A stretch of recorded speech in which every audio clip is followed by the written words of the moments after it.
Very good evening, everyone, and thank you for joining Infosys' fourth quarter financial results.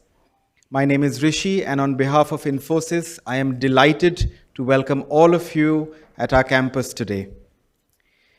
All participants at this press conference are fully vaccinated and adhering to COVID-19 protocols. With that, let me invite our Chief Executive Officer, Mr. Salil Parekh, for his opening remarks. Over to you, Salil. Thanks, Rishi.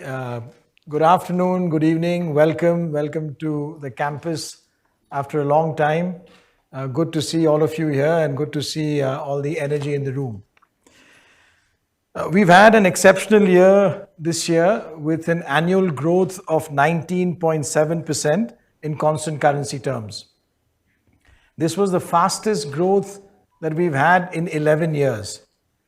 We are gaining market share, we are building on our leadership in cloud and digital, and we are working more closely with clients on their transformation programs.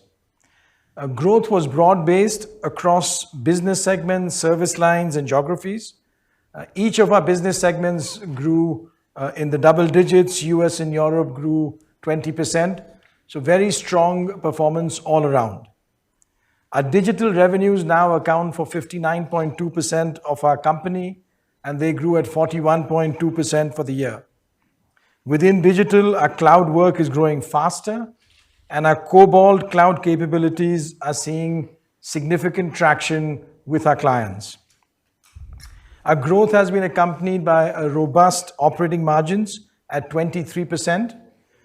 We delivered these margins while maintaining focus on our employees with increased compensation and benefits. Our large deal wins were at 9.5 billion for the full year and 2.3 billion for the quarter. In Q4, our revenue growth was 20.6% year on year and 1.2% quarter on quarter in constant currency terms.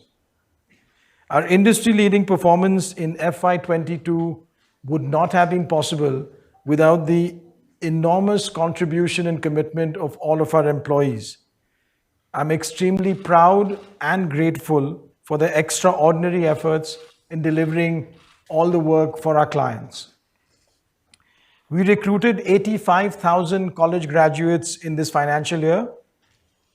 We added 22,000 employees in the fourth quarter. We have an extremely strong recruitment program. This is really a reflection of our enhanced recruitment capabilities, solid brand, and deep penetration into various talent markets. This increases our comfort to support our clients in their digital transformation programs as we look ahead.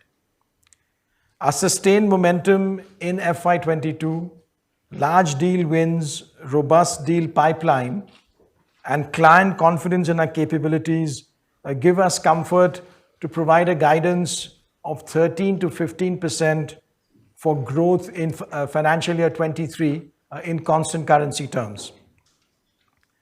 With the pace of digital disruption accelerating across industries, we see a robust demand environment and immense potential to partner with our clients. Our One Infosys approach is serving us well to bring the best of Infosys in the service of our clients' needs. Our strategy that we launched 4 years ago has really served us well. We've delivered industry-leading growth and industry-leading TSR. Now, as we look ahead to the next phase, we want to further enhance our leadership along the digital innovation curve.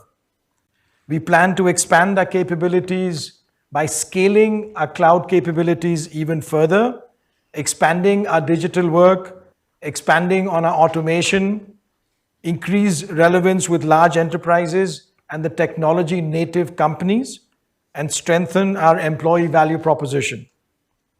Our focus on staying ahead in the cloud and digital ecosystem and the focus on employees and some of the costs which are coming back after the COVID phase is behind us, result in our operating margin guidance to be at 21 to 23% for financial year 23. With that, let me pause and open it up for questions. Thank you, Salil. We will now open the floor for questions. Joining Salil is Mr. Nilanjan Roy, Chief Financial Officer, Infosys.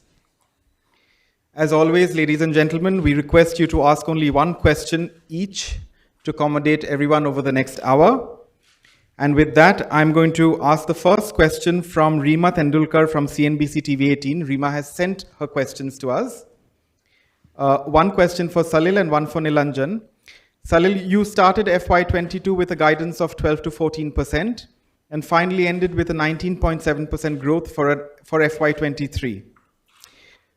This year, again, you're starting with a guidance of 13 to 15%. Is there conservatism built into it?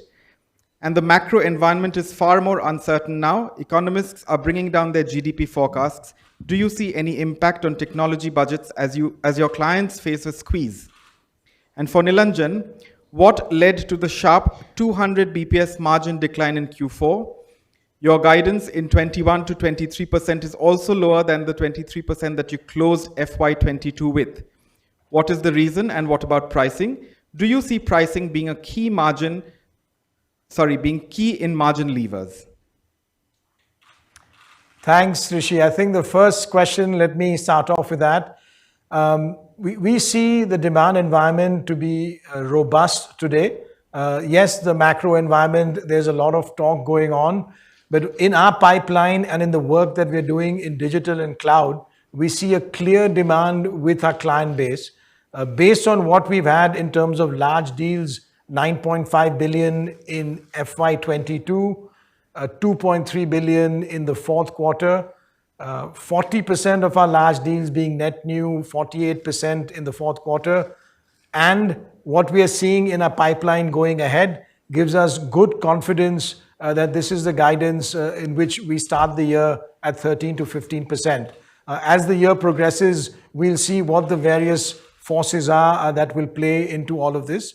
We've also had 22,000 net additions in terms of employees, and that supports our view that we see a good, strong outlook in this current financial year 23. Yeah, so on the margin question first, on the quarter and quarter, I think we were clear at the beginning of the year. We gave a margin guidance band of 22 to 24, and we've ended up smack in the middle at 23.0. So what we've achieved this quarter, a part of it has been planned as well. So for instance, in this quarter, for utilization, which is a big driver of margins, has come down. That was planned. We were sitting at 87.5, uncomfortably high for us, and we brought that down 88.5 to 87 actually in this quarter. So that's one planned intervention we've done. We knew that margins would get impacted. Some of it is seasonality of quarter four. That is because the working and calendar days are lower from the previous quarter. That also impacts margin.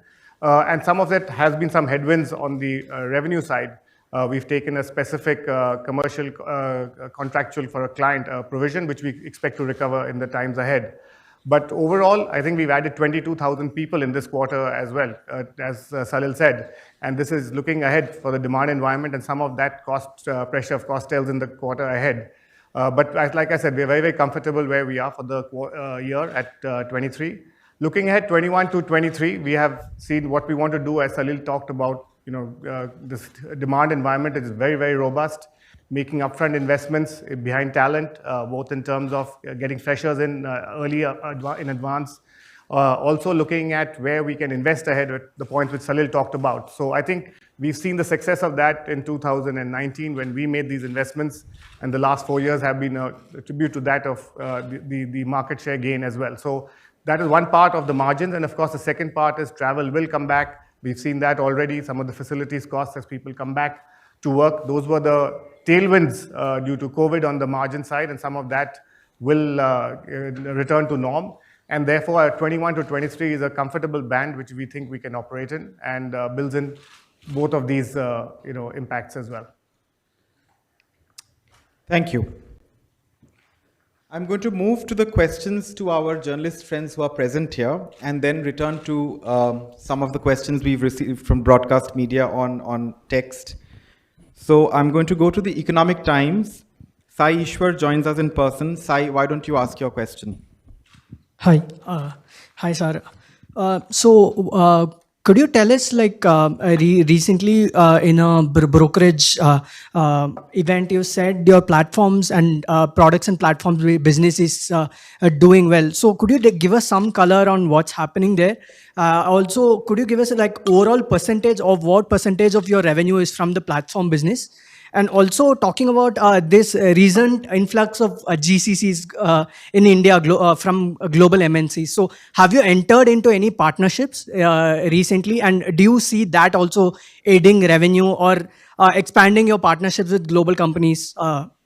Yeah, thanks. Thanks for that question. I think on the platforms and products. So first, we have a very strong business, as you know, in Finacle, in the banking sector. It's a completely digital core banking product today, and we see continued traction in the growth that we are seeing there. We don't break that out individually, but we see good traction with that business. We are also putting together other platforms. For example, we have a platform called Equinox. This platform is focused on e-commerce, on retail companies. We had a very large deal win in Q4, which is built on the Equinox platform. And we are starting to see traction across multiple of these areas that we've put in place. We've also had a platform on insurance with McCamish, which is working well. We don't disclose the platform and product revenue breakup, but we are comfortable with how we are seeing the growth and the traction in that at this stage. And the global companies with the centers here. So we have very strong partnerships with the global companies that have centers in India. And we see a life cycle with them at the early stages. So if you look back 5-10 years and as you look ahead, at the early stages, there's a strong interest in partnering as they're scaling up. In the middle stages to make sure there's more efficiency, and in the later stages to see if we can take those over and transform them. And we are working with clients in all these different stages. We are in conversations, in actual work with clients where they're building out a new capability. We are in discussions with clients where they're looking to see if that's something we can take over and transform completely, and all of that in between. Those are very important locations for the global clients. These are places from where the leadership of these centers in India are making global decisions for the companies. And we are quite fortunate that we are partnering with many of them. Thank you. The next question is from Ayushman Barua from the Mint. Hi, Salil, here. Hi. Firstly, what has been the impact on business from the Russia-Ukraine war, right? That's one. And point number two is you have recently launched the Infosys Metaverse Foundry, right? So what has been the initial traction? Have you managed to win any contracts or deals with regards to this? Thank you. So first, with respect to the situation in Europe, Infosys as a company very much would like to see that the two sides come together and come to some agreement on peace. We've also launched a fund for $1 million to help on the humanitarian areas. Given what is going on in the region, we have started to transition all of our work from our centers in Russia, from in Russia to our centers outside Russia. We have less than 100 employees in Russia. We work with no Russian clients, and the work we do is with a small number of global clients in Russia, for which, as I just mentioned, we've started the transition. So at this stage, we have no impact within our business, given what is going on from an Infosys perspective. Once again, we are very much concerned with what is going on the ground, and we are doing everything we can to help. We're also providing some assistance for reskilling of individuals that are displaced, and seeing as they move to other geographies, if they can work in some of our locations in Eastern Europe. Are you clear that you do business with Russian clients? Yeah, so we don't do any business with Russian clients today. and we have no plans of doing any business going ahead.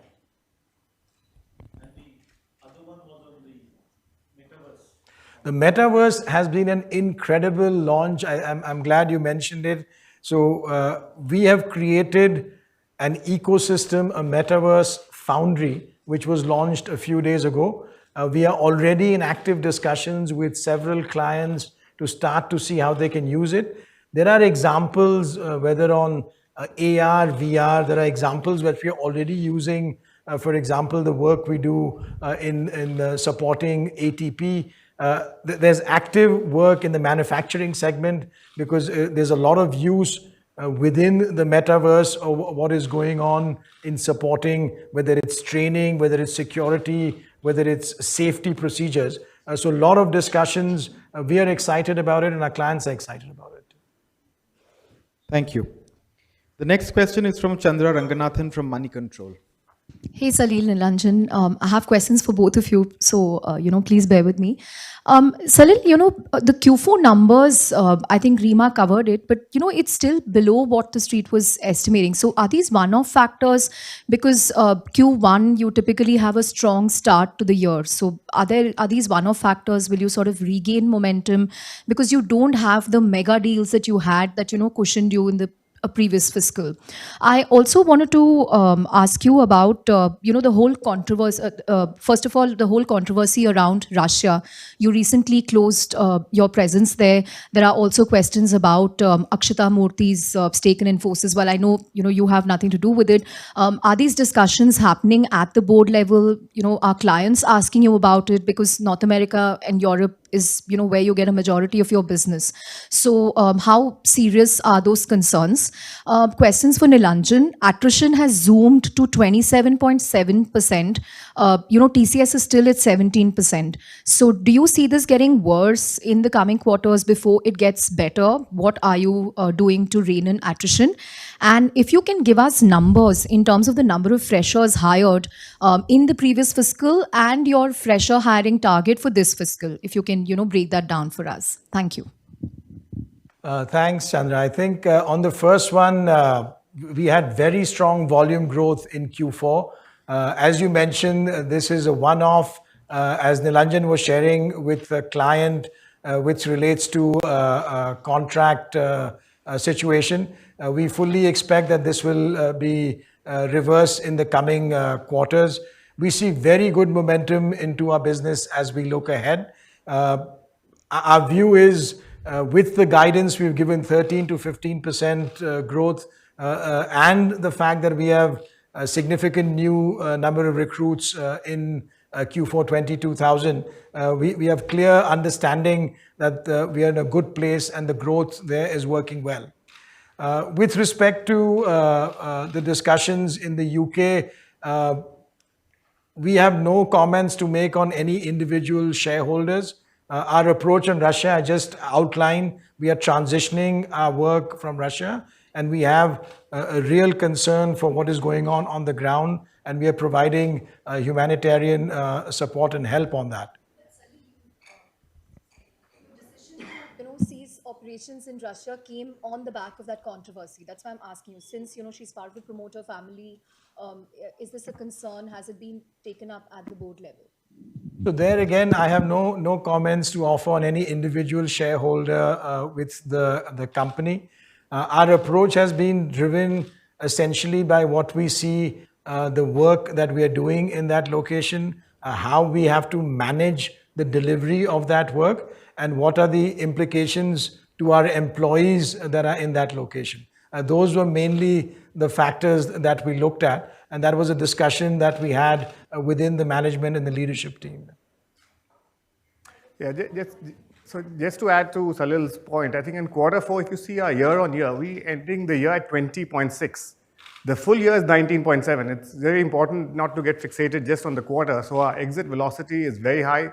The volumes are very good for the quarter.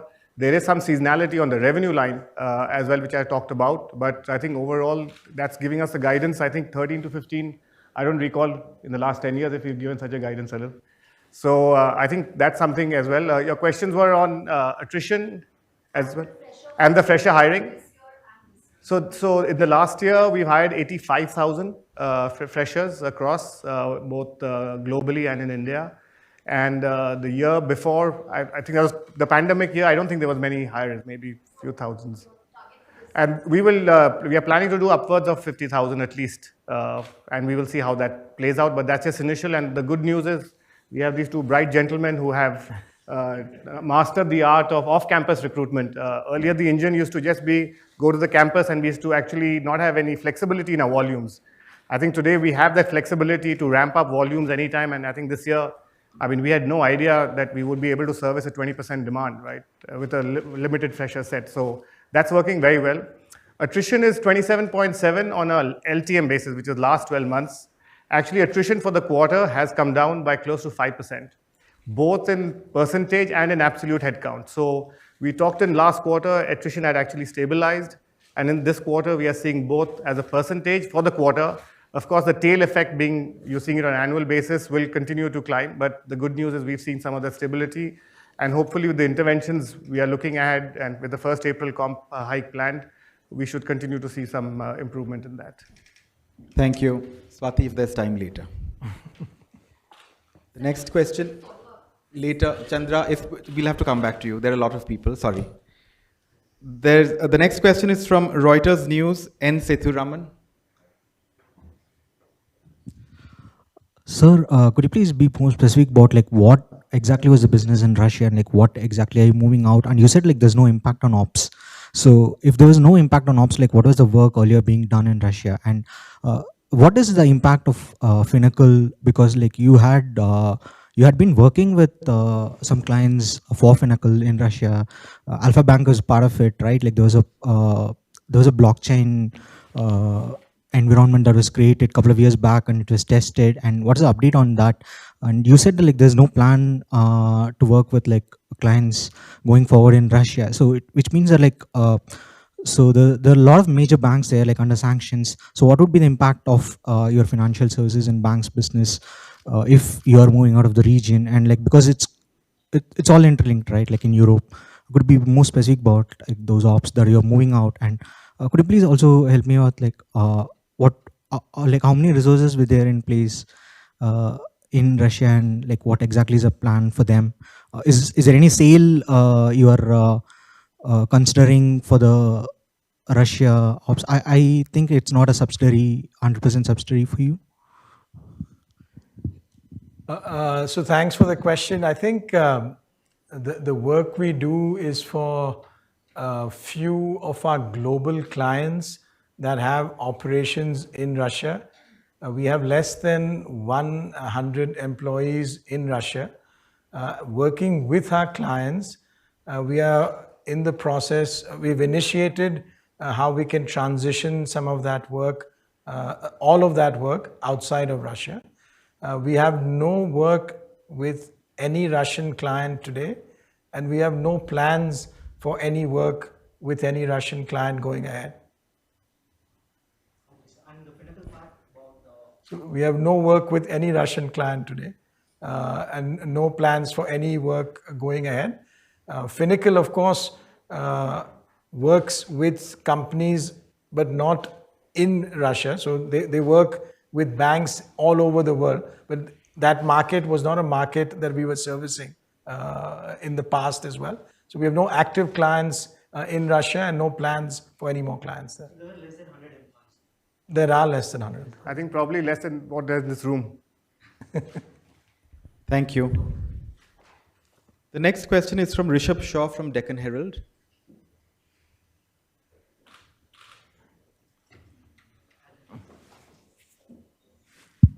Hi, gentlemen. So my question is, have you gained market share from some of your bigger rivals? And so you spoke about attrition. Enough has been spoken, but are we, is the worst behind us? And the third question is, okay, so you spoke about Russia. So in Eastern Europe, what's your presence? So on market share, we are clearly gaining market share in our view.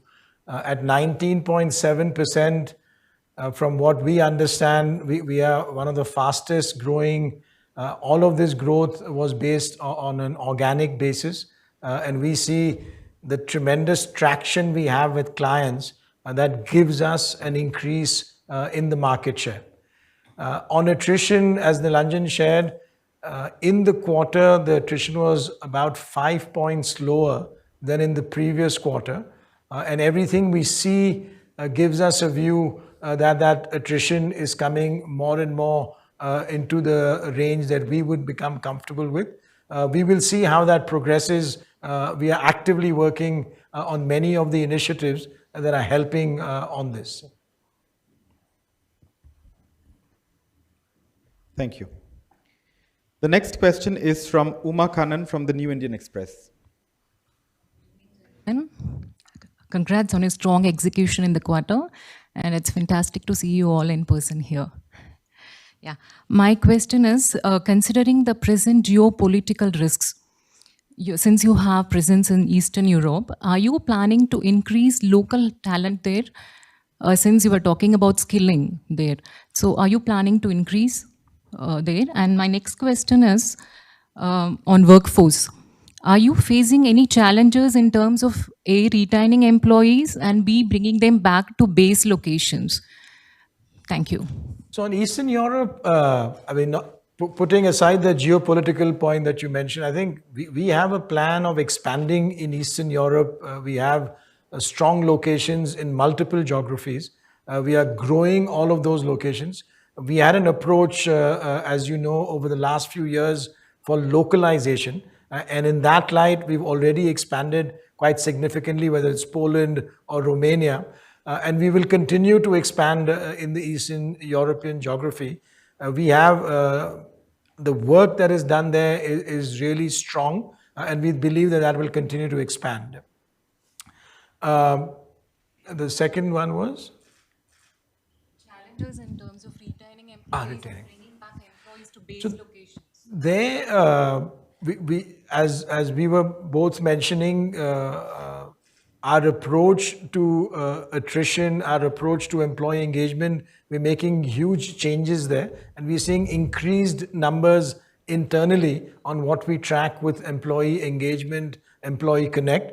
What we've done as a company through the COVID period has really resonated with our employees in the flexibility that we provided and the support and the care, complete support around any medical issues, the vaccination program that we ran, among other things, for our employees. Now, in terms of the base location, our approach to return to work has been to work keeping in mind what our clients are looking for and keeping in mind what our employees are comfortable with. We are slowly moving work back onto campus. We understand that some of our employees are, of course, not in the primary location. And today, the work from home is working extremely well.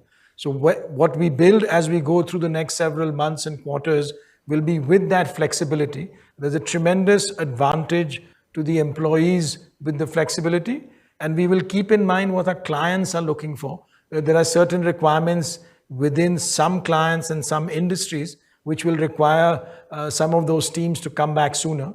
And then over time, with this massive recruitment from colleges, we also want to be aware and responsive to how we build a culture within the company going ahead and rebuild our social capital.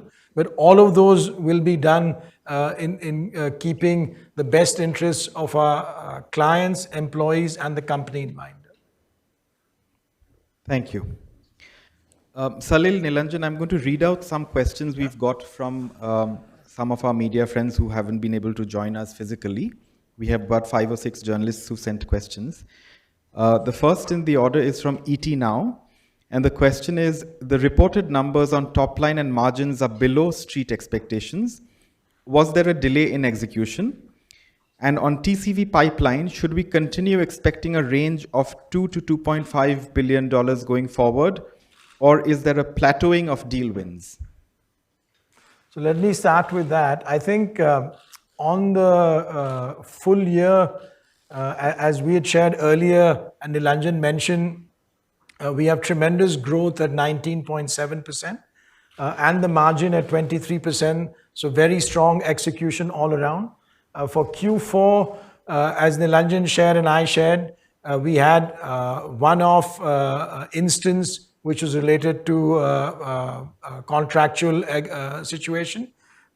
We see strong volume in Q4. We see very strong net addition to the employee base at 22,000. And we have a very strong guidance of 13 to 15% growth.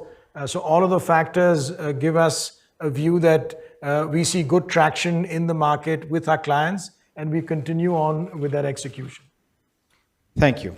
The next question is from CNBC Awaz. They want to know if you're seeing signs of inflationary pressures on client budgets, and if we could throw some light on the texture of the deals for this quarter. Which sector are they from?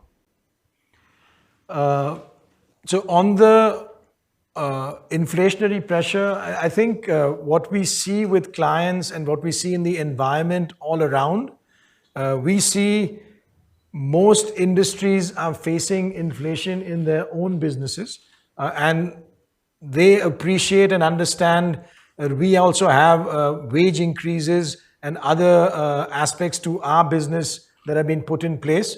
So yes, there are discussions we are more having today with our clients which relate to discussions on pricing. We will see as and when they convert actually into concrete steps, but certainly there are discussions on that basis.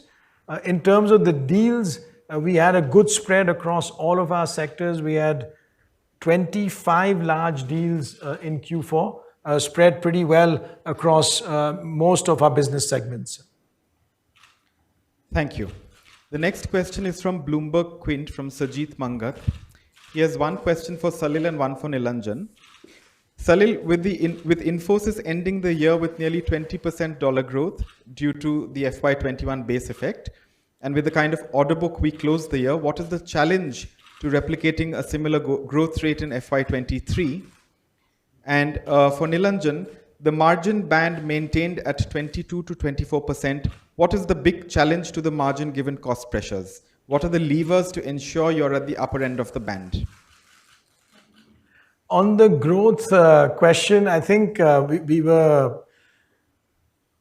really gained tremendous market share in financial year 22 by having the growth at close to 20%.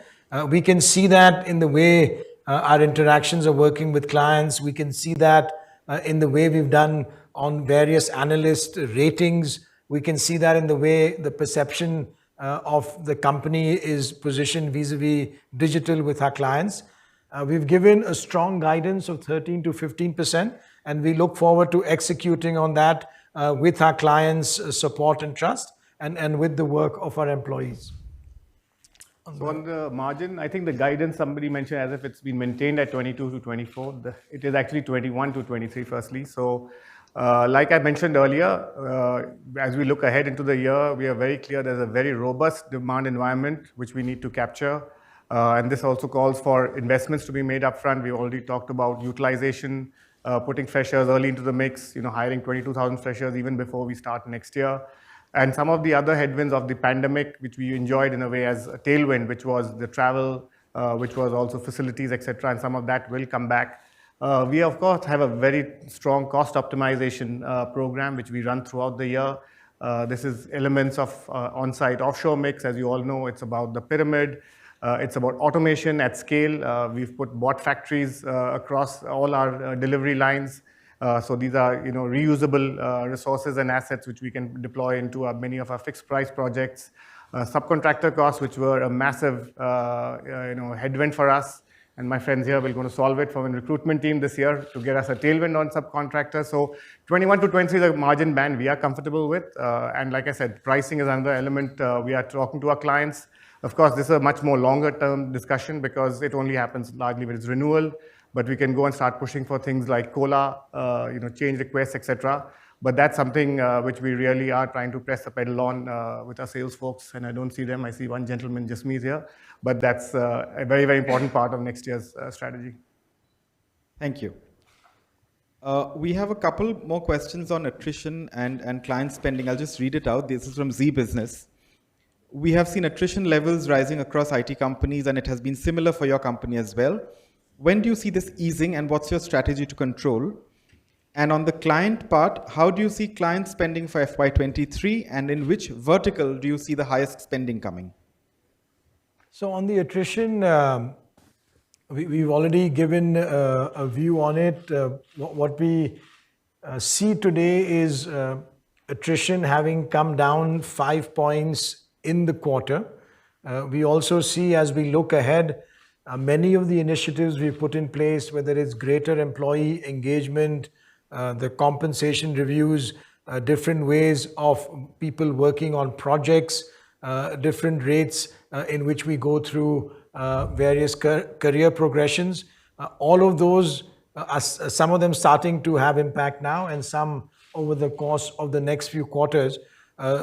We feel attrition is definitely something which we've seen a small decline from the previous quarter, and we will watch it to see how it plays out in the quarters ahead.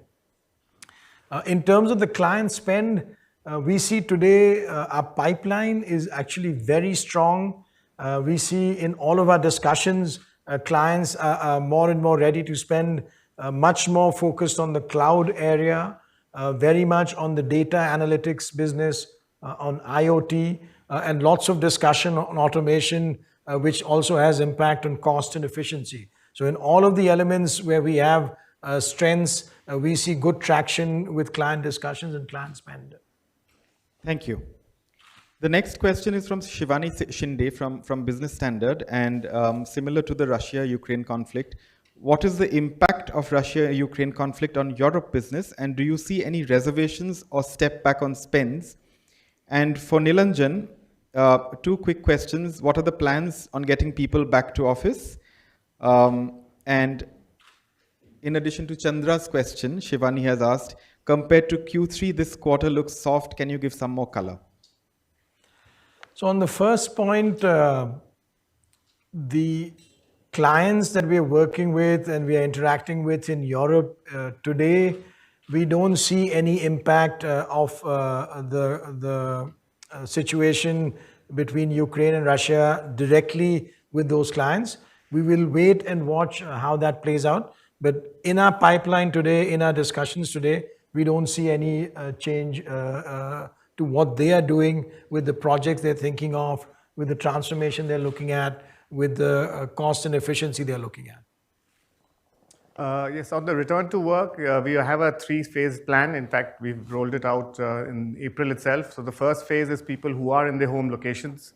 So in the DCs where they are, and whether it's in the base DC or they're in an upcountry town which is close to a DC, we are encouraging people to come at least twice in a week, 8 days in a month into the DCs. And we're already seeing a lot of traction that senior leaders are already coming in and teams are already having huddles, etc. That's the first phase.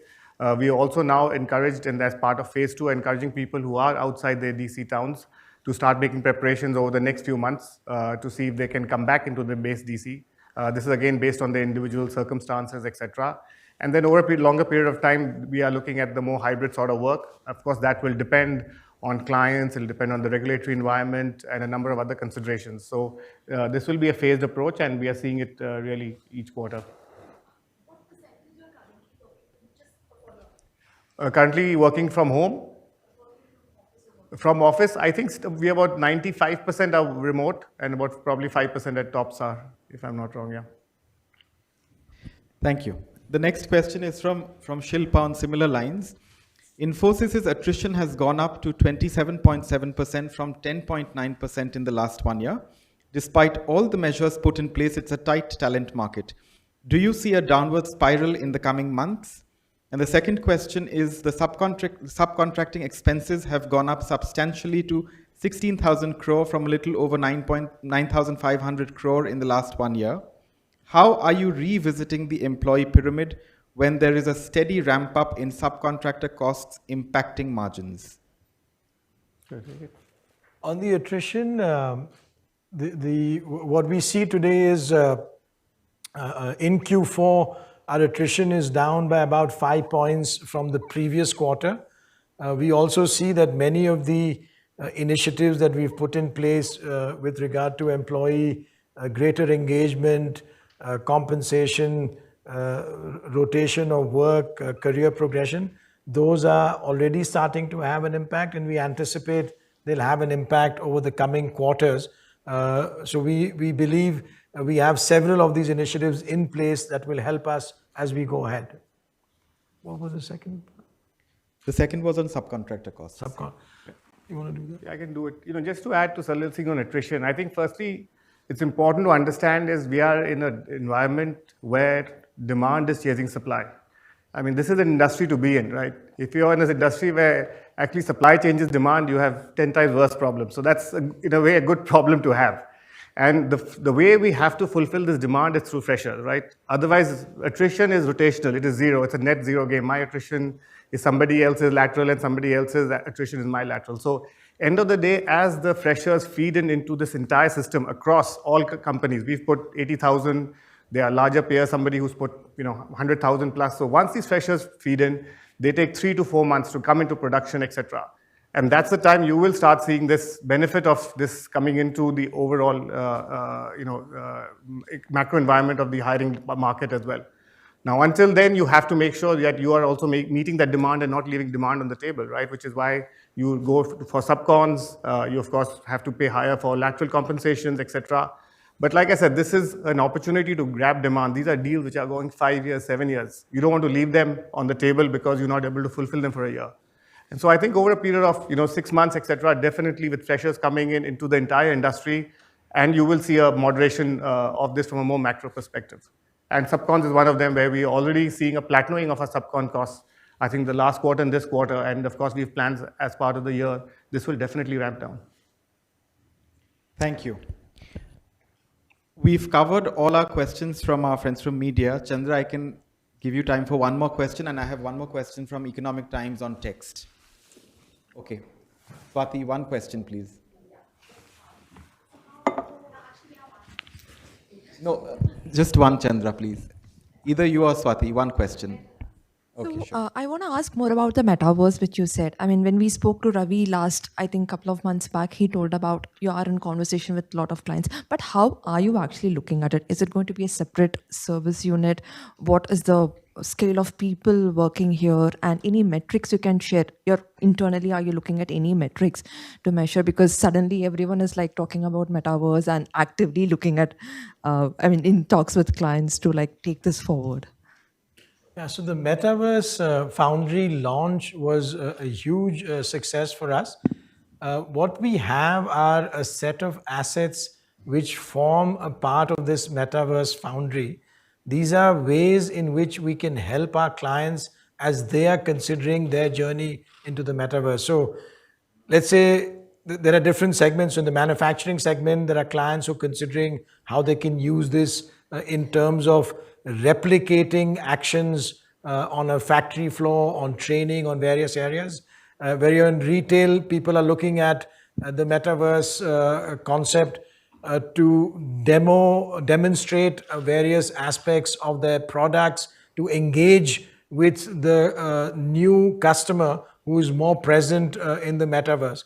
We have created a set of assets which can help us, help our clients to engage in that activity. And there are several discussions which are ongoing, which give us good comfort that this is starting to become important. Internally, we have some goals we've set for ourselves, which we want to drive through. And as and when we see some of those things that we can share outside, we will. Swati, one question.